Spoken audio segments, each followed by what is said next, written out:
देखिए, पश्चिम एशिया से इस वक्त ये बड़ी खबर सामने आ रही है, जहां अमेरिका और ईरान के बीच में एक प्रारंभिक शांति समझौता यानी कि MOU पर सहमति बन गई है।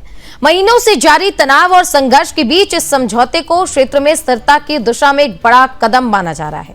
अब समझौते के तहत दोनों देशों ने संघर्ष कम करने और युद्ध विराम को आगे बढ़ाने पर सहमति तो जताई है, लेकिन सवाल ये कि क्या ये संभव हो पाएगा। इसके साथ ही दुनिया की ऊर्जा आपूर्ति के लिए बेहद ही अहम हॉर्मुज स्ट्रेट में जहाजों की आवाजाही सामान्य करने की योजना भी शामिल है। लेकिन स्टिल सवाल वही है कि क्या डोनाल्ड ट्रंप जो वादे कर रहे हैं उन वादों पर खरे उतरेंगे।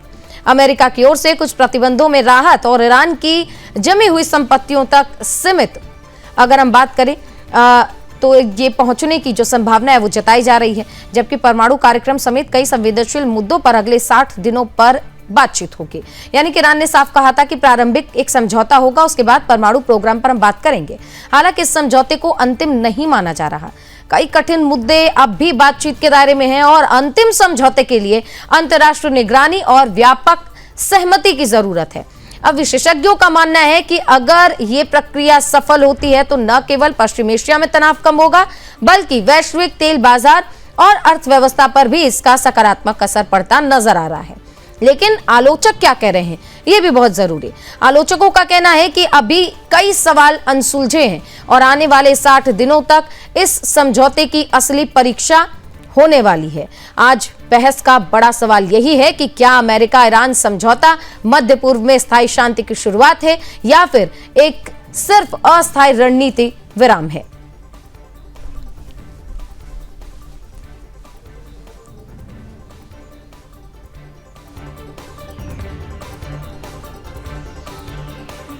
तो पश्चिम एशिया में जो स्थिति इस वक्त बनी हुई है, 19 जून का डेट फाइनल किया गया है, जहां पर डिजिटल तरीके से दोनों देश इस MOU पर हस्ताक्षर करेंगे। अब कई रिपोर्ट्स तो ये भी बता रहे हैं कि गुपचुप तरीके से इसमें पहले से ही हस्ताक्षर हो चुका है, लेकिन ऑफिशियल 19 जून का डेट फाइनल किया गया है। लेकिन अब ये देखना होगा कि अमेरिका और ईरान के बीच में ये जो प्रारंभिक समझौता है और आने वाले 60 दिन बेहद ही अहम है, क्योंकि इन 60 दिनों में फाइनल होगा कि क्या ईरान और अमेरिका के बीच में जिन मुद्दों को लेकर बातचीत चल रही है वो बातचीत सफल हुई है या फिर नहीं, क्योंकि परमाणु प्रोग्राम पर बात इन्हीं 60 दिनों के बीच में होने वाला है। अब संघर्ष ये जो चल रहा है, इसके बीच में एक और चीज ये भी देखने वाली है, क्योंकि अमेरिकी राष्ट्रपति अपनी बातों को कभी भी वो खुद भी सीरियस नहीं लेते हैं। उनके बयान हर दिन, हर मिनट, हर पल बदलते रहते हैं। ऐसे में डोनाल्ड ट्रंप की बात पर भरोसा करना ईरान के पास हालांकि कोई रास्ता तो अब नहीं बचा है, क्योंकि डोनाल्ड ट्रंप खुद भी चाहते हैं कि ये युद्ध अब खत्म हो जाए, क्योंकि इससे भारी नुकसान हो रहा है, अमेरिका को भी भारी नुकसान हो रहा है और क्योंकि खुद राष्ट्रपति ट्रंप को अपने ही देश में विरोध का सामना करना पड़ रहा है। लेकिन इस बीच सवाल जस का तस है कि 60 दिनों के भीतर क्या होगा। क्या ये बिल्कुल परमानेंट सीज फायर हम इसको माने, ये जो आज जिस समझौते को लेकर बातचीत हो रही है, या आने वाले 60 दिनों में यह तय होगा कि सीज फायर परमानेंट है या फिर टेम्परेरी। देखिए किसे क्या मिलेगा। क्षेत्रीय तनाव में कमी आएगी, इधर प्रतिबंधों में ईरान को राहत मिलेगी।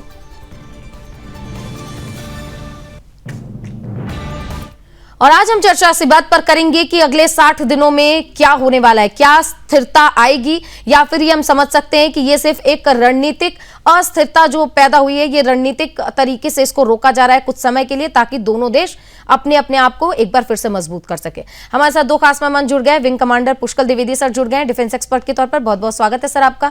और हमारे साथ आर लक्ष्मी नारायण राव सर जुड़ गए, विदेश मामलों के जानकार, आपका भी बहुत स्वागत सर। सबसे पहले पुष्कल सर आपके साथ शुरुआत होगी, क्योंकि ये जो स्थिति देखने को मिल रही है, कल का डेट फाइनल किया हुआ है कि सिग्नेचर हो जाएंगे, लेकिन आने वाले 60 दिन बहुत ही अहम है ये पता करने के लिए क्या ये परमानेंट है या फिर टेम्परेरी। आपका अनुभव क्या कहता है? देखिए सुचित्रा जी, सबसे पहले तो मैं ये कहना चाहूंगा कि ये जो अभी साइनिंग की बात हो रही है, ये भी MOU है, किसी ट्रीटी पे साइनिंग की बात नहीं हो रही है, तो इसको बहुत ज्यादा उत्साह से लेने की जरूरत नहीं है। युद्ध को रोकना अमेरिका के लिए भी आवश्यक था। एक एग्जिट स्ट्रेटजी होती है हर एक्शन में इंटर करने की, ब्यूरोक्रेसी में, कूटनीति में, तो एग्जिट स्ट्रेटजी है। प्लस अमेरिका और इजराइल अपने मोस्ट ऑफ द ऑब्जेक्टिव्स पूरे कर चुके हैं।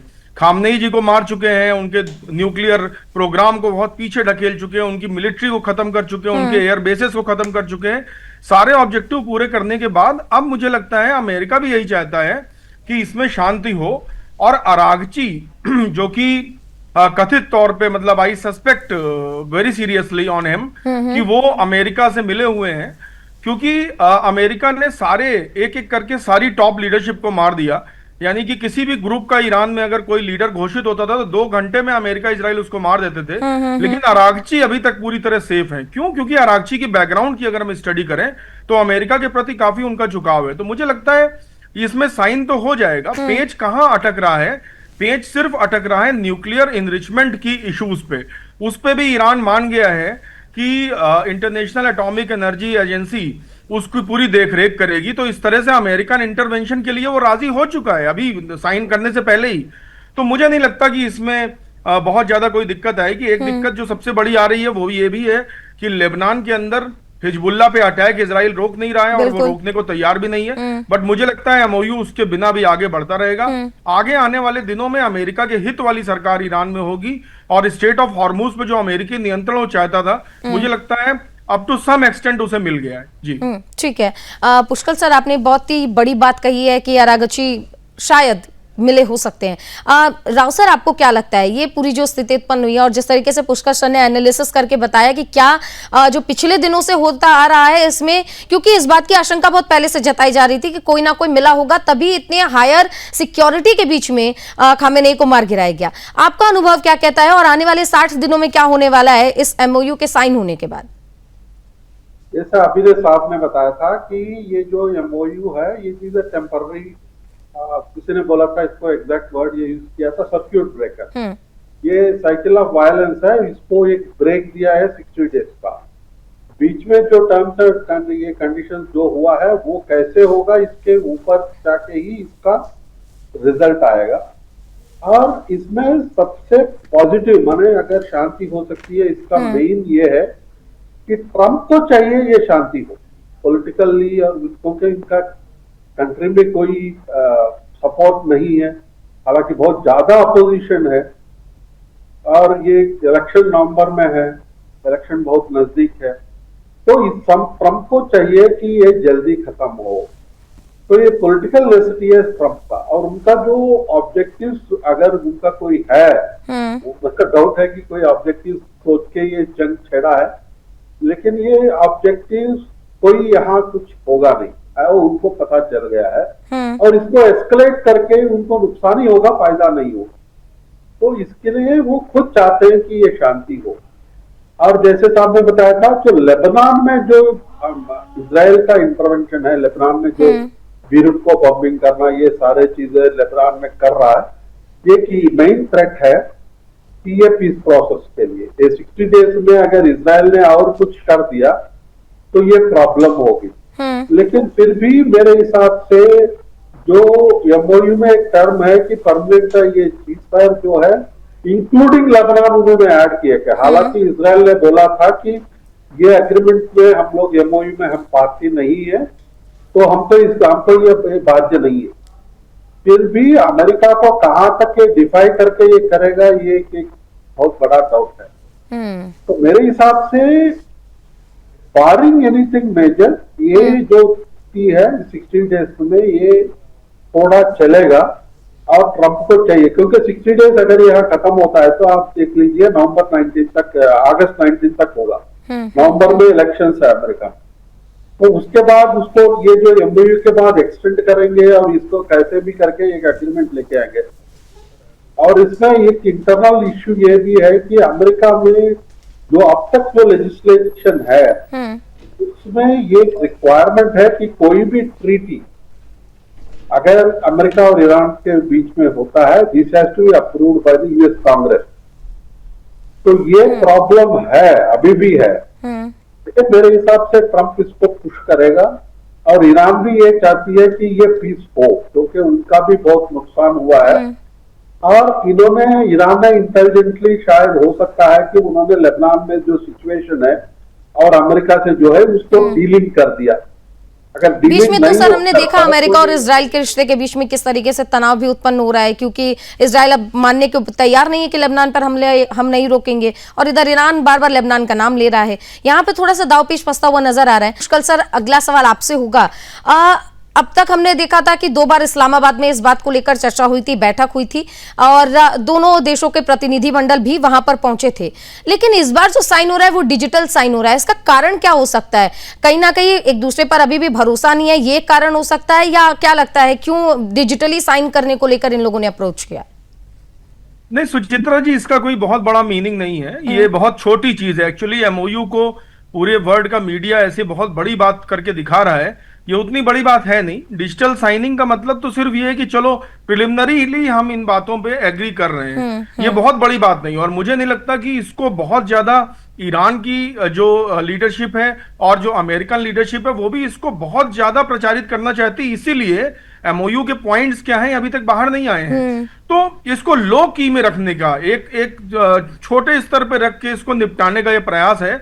और ये प्रयास हमेशा, आप ये याद रखिए, जब 2 शक्तियों के बीच बात होती है तो दोनों में से एक शक्ति जो उसमें थोड़ी रिसीविंग एंड पे होती है, यानी जिसका थोड़ा नुकसान हो रहा होता है, वो हाय हत्या हो हल्ला मचाती है। यहाँ पे दोनों ही पक्ष उसको लोकी पे रख रहे हैं। इसका मतलब जो मैंने पहले संदेह जताया था अरागची के मिले होने का, वो संदेह है कि एक ये वेल कोऑर्डिनेटेड ड्रामा हो रहा है। अभी देखिए, कल अमेरिका के अंदर उनके रक्षा मंत्री और डायरेक्टर ऑफ सीआईए ने इस बात के लिए एक तरीके से ट्रंप की निंदा की कि नहीं करना चाहिए समझौता, हम एज पे हैं। ये सारी चीजें मीडिया इसको समझता है कि नहीं वो लोग नाराज हैं, और ऐसा कुछ नहीं है।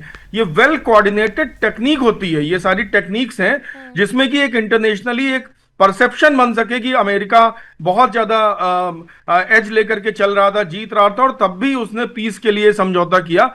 तो ये सारे खेल हैं जो खेले जाते हैं। मुझे लगता है इसमें कोई बड़ी बात नहीं है।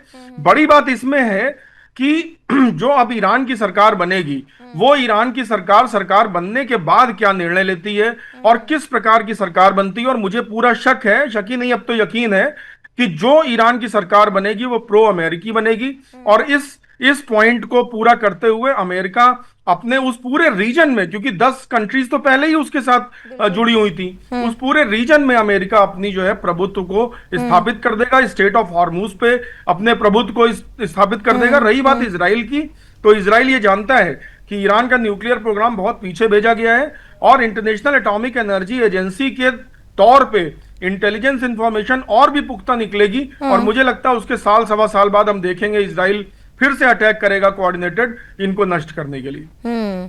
यानी कि जिस बात की आशंका पहले भी जता रहे थे सर, आपको क्या लगता है कि अगर ऐसी स्थिति उत्पन्न होती है और अगर समर्थित अमेरिका समर्थित अगर रीजन यहाँ पर चेंज होता है, तो अरागची को कुछ बड़ी जिम्मेदारी मिल सकती है क्या? प्रश्न मुझसे है सुचित्रा जी? जी बिल्कुल। देखिए, अरागची का रोल तो एकदम सेंट्रल रोल है, और मुझे लगता है कि अरागची की पकड़ वहां के जो टेररिस्ट ग्रुप्स हैं, वहां की जो आवाम है, उस पर भी अच्छी है। देखिए, हमें नहीं भूलना चाहिए कि डिक्टेटरशिप नहीं है वहां पे ईरान में। अगर अरागची कुछ करते भी हैं तो on the face of it उनको दिखना पड़ेगा प्रो ईरानियन, उनको दिखना पड़ेगा प्रो मुस्लिम। तो मुझे लगता है अरागची बहुत लंबी रेस का घोड़ा है। और जहां तक आपने पिछले प्रश्न में बात की थी यूएस कांग्रेस की, तो देखिए किसी भी देश की संसदें अब इस समय, चाहे वो भारत हो चाहे वो यूएस हो, वो बहुत हद तक वो इमैटीरियल हो चुकी हैं, क्योंकि साधन प्रसाधन जो संचार तंत्र है, जो कि परसेप्शन मैनेजमेंट करता है लोकतंत्र में जनता का, उस पे कुछ नेताओं का कब्जा है। तो यूएस कांग्रेस की इतनी बड़ी बात नहीं है, कोई इतना बड़ा फैक्टर नहीं है। सिमिलरली अरागची का भी कब्जा उसी मॉडल पे होगा। आप देखेंगे ईरान उसी मॉडल पे आगे बढ़ेगा कि अरागची एक ऐसा नेता बन के उभरेगा जो परसेप्शंस को कंट्रोल करेगा, क्योंकि ये सीआईए की नीति है। ठीक है।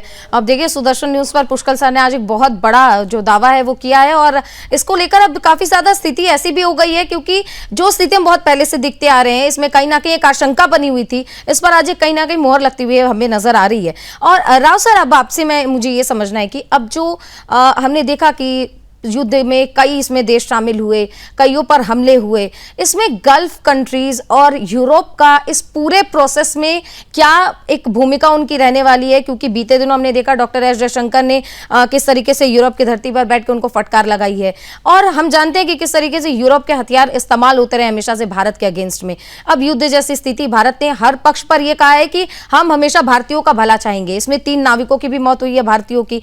इन तमाम चीजों के बीच में अगर आप देखते हैं कि भारत के साथ रिश्ते, गल्फ कंट्रीज के साथ रिश्ते, यूरोप के साथ रिश्ते किस तरीके से इस पर प्रभाव डालेंगे?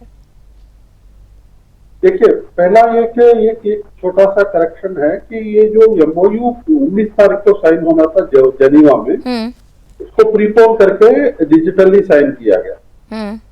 एक्चुअली प्लान था जेनीवा को जाना था, वहां साइन करना था, लेकिन इसको प्रीपोन करके यहाँ साइन किया गया। दूसरा क्या है कि जो गल्फ में जितने भी स्टेट्स है, एमिरेट्स और जो सब है, तो इसको एक झटका तो लगा है कि अगर कोई युद्ध होता है तो अमेरिका अपना पर्सनल इंटरेस्ट देखता है और एट बेस्ट इजराइल को प्रोटेक्ट करता है। अब तक जो एक धारणा थी कि गल्फ कंट्रीज को अमेरिका आके प्रोटेक्ट करेगा ईरान के अगेंस्ट में या किसी और के अगेंस्ट में, ये हुआ नहीं।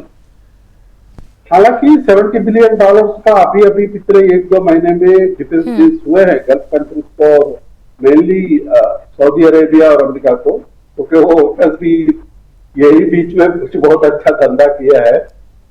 तो इसके वजह से गल्फ में थोड़ा अमेरिकन प्रेस्टेज को थोड़ा कम होगा। हमारे साथ हमारा कंट्री के ऊपर एक पड़ा है कि हमको हमारा नेवल और एयर पावर को ज्यादा मजबूत बनाना पड़ेगा, क्योंकि ये जो स्थिति आई है कि हमको और भी ताकतवर बनने पड़ेंगे। ठीक है, और अब हम चर्चा को यहीं पर विराम देंगे। पुष्कर सर, आपका भी बहुत धन्यवाद, आपने अपना कीमती समय दिया। और लक्ष्मी नारायण सर, आपका भी बहुत धन्यवाद। आपके अनुभव से हमें समझ में आता है कि आने वाले दिनों में पूरे वैश्विक क्षेत्र में अगर हम देखें तो क्या होगा, ये जो युद्ध की स्थिति इस वक्त चल रही है।